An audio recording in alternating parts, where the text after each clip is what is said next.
The word Mazal itself, which everybody translates like good luck. Mazel tov, good luck, whatever, be happy. The truth is, at least from a Hasidic perspective, the word Mazal comes from the word noizel. Noizel is something that flows. There's actually a verse in Shir Hashirim, Noizlim min Lebanon. They flow from Lebanon.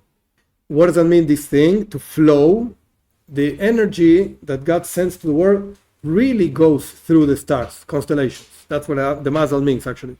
Why? Because these constellations transform like spiritual thing into a material, real thing.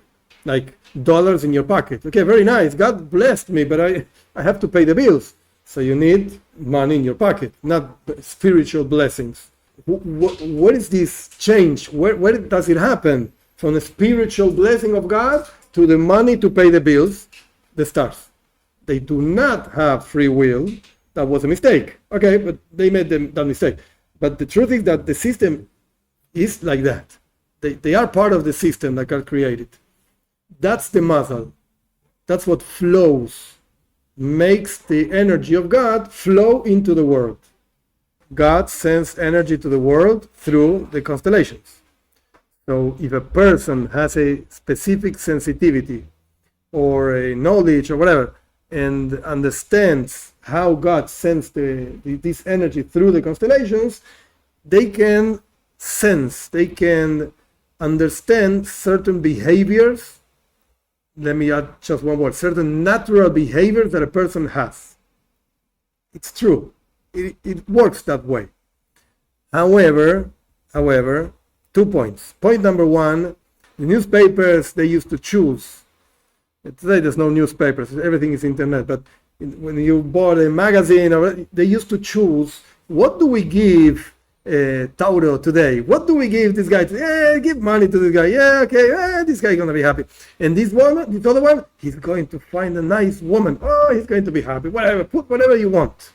Write anything you want, it's fine.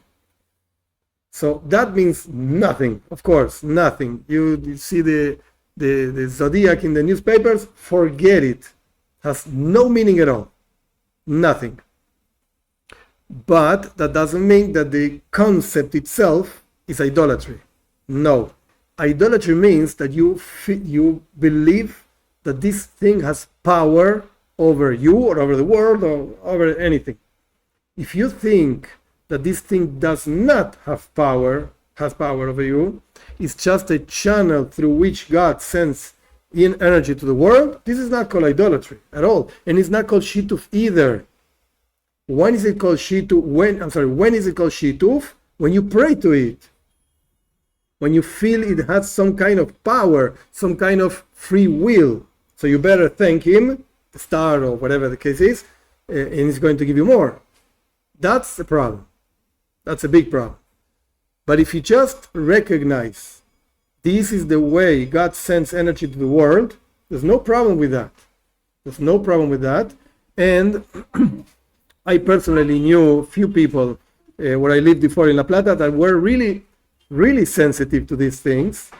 And they could like feel things and tell you things, not from the future. Like, Tuvia, tomorrow you're going to... No.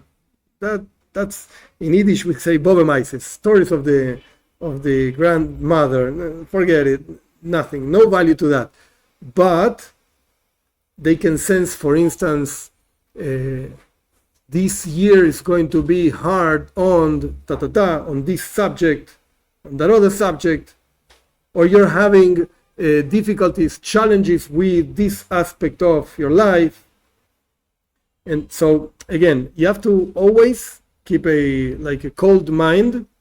If somebody comes to you and says, I'm going to read your hand, pay me whatever, $10, I read your hand, you have problems with your family. Okay, who doesn't have problems with the family? Everybody has problems. Yeah, because my uncle said, yeah, because my wife said, everybody has problems. So it doesn't mean anything. Forget, you have problems with your children, right?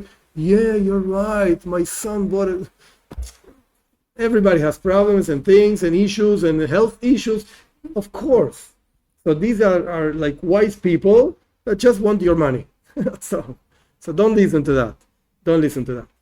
But if you know a person, you can trust a person, and this person has a certain sensitivity, and the person tells you, not because he's expecting money in exchange, it's just telling you, look, I see that there's a certain challenge like you're having, and you should know it's going to end, whatever, or it's going to pass, or you can listen to that. It's not idolatry. It's not a problem.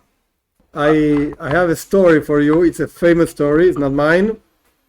From a rabbi, Chabad rabbi in Brazil. This happened at least 50 years ago, 50 years ago.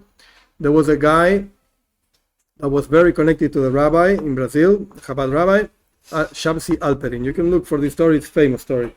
And this guy donated a lot of money, so they had a very personal relationship, etc. The guy fell ill, very, very ill, hospital, very, very hard situation. And this family used to have a witch. Just as you listen to this, Brazil has these kinds of things, probably where you live also. This family used to have a witch that used to do works for them, for the family. And they consulted the witch, this, that, the health, the problem, etc., etc. And they came to the rabbi, and they asked the rabbi to ask the Rebbe to pray for this guy, because he's really passing away. And the rabbi said very wisely, I can call the office of the Rebbe, no problem, but you have to leave the witch. No. Rebbe and witch? No. Either here or there. What do you want? So the family said, yes, okay, no problem. We're not going to call the witch anymore. Ask the Rebbe. Okay, so they called the Rebbe, and the Rebbe gave a blessing. It came one day, that was Shabbat, Shabbos. And the health situation was really bad. The doctor said, that's it, nothing else to do. He's dying in a few minutes. So the family was very nervous. They couldn't call the rabbi because it was Shabbos. The rabbi wouldn't pick up the phone.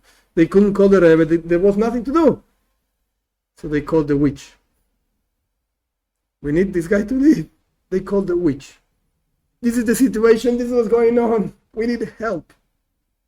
And the witch answered, I don't know why you're calling me when there's a rabbi in New York praying for this guy. There's no way at all, believe me, that a witch in Brazil could ever know about the Rebbe. No way. No way. No connection at all. Okay? No connection at all.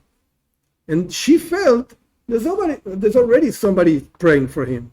I have nothing to do over here.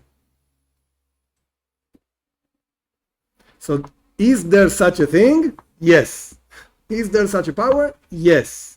Is it good? No. It is not. It is not. But there's such a thing. It's called tuma, impurity. There is such a thing.